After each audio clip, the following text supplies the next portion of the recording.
Hello everyone. आज मैं अभिभावकों से कुछ यहाँ पर चर्चा करना चाहता हूँ। सभी को सादर प्रणाम। कोचिंग का इंजेक्शन लगाकर लोगी की तरह भावी इंजीनियर डॉक्टर की पैदावार की जाती है। अब नेचुरल देसी नस्ल छोटी रह जाती है तो तनाव में आकर या तो मुरझा जाती है या बाजार में बिकने लायक ही नहीं रहती। अब मैं आपको 20 साल पहले ले जाता हूँ, जब सरकारी स्कूलों का दौर था, जब एक औसत लड़के को साइंस न देकर स्कूल वाले खुद ही लड़के को भट्टी में झोंकने से रोक देते थे। आर्ट्स और कॉमर्स देकर लड़के को शिक्षक बाबू, पटवारी, नेता, व्यापारी आदि बनने की तरफ उसको मोड़ देते थे। मतलब साफ है कि पानी को छोटी छोटी नहरों में छोड़कर योग्यता के हिसाब से अलग अलग दिशाओं में मोड़ दो ताकि बाढ़ का खतरा ही पैदा ना हो।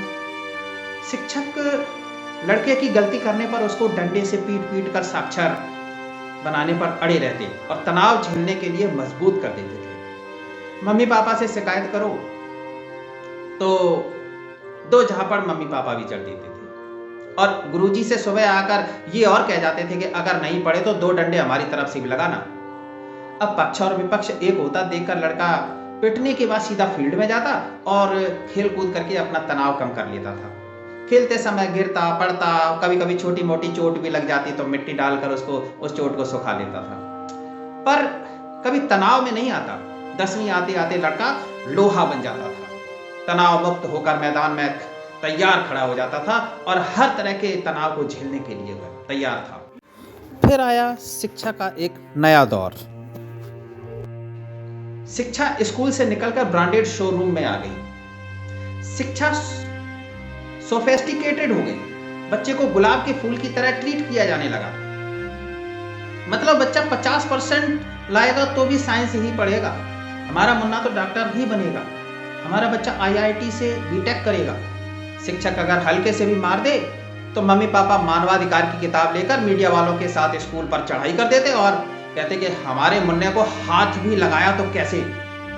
मीडिया वाले शिक्षक के गले में माइक उछेड़कर पूछने लग जाते हैं कि आप ऐसा कैसे कर सकती हैं। यहां से आपका बच्चा सॉफ्ट टॉय बन गया, बिल्कुल टेडी बियर की तरह। अब बच्चा स्कूल के बाद 3-4 कोचिंग सेंटर में भी जाने लगा। खेलकूद तो भूल गया, फलाने सर से छूटा तो डिमके सर के पास, डिमके सर से डिमाके सर की क्लास में पहुंच गया। बचपन किताबों से उलझ गया और बच्चा कंपटीशन के चक्रव्यूह में उलझ गया। क्यों भाई, आपका मुन्ना केवल डॉक्टर और इंजीनियर ही क्यों बनेगा? वो आर्टिस्ट, सिंगर, खिलाड़ी, किसान, दुकानदार से लेकर नेता और कारखाने का मालिक क्यों नहीं बनेगा? हजारों फील्ड हैं अपनी योग्यता के अनुसार कार्य करने के, वो क्यों न चुने? डॉक्टर इंजीनियर ही क्यों?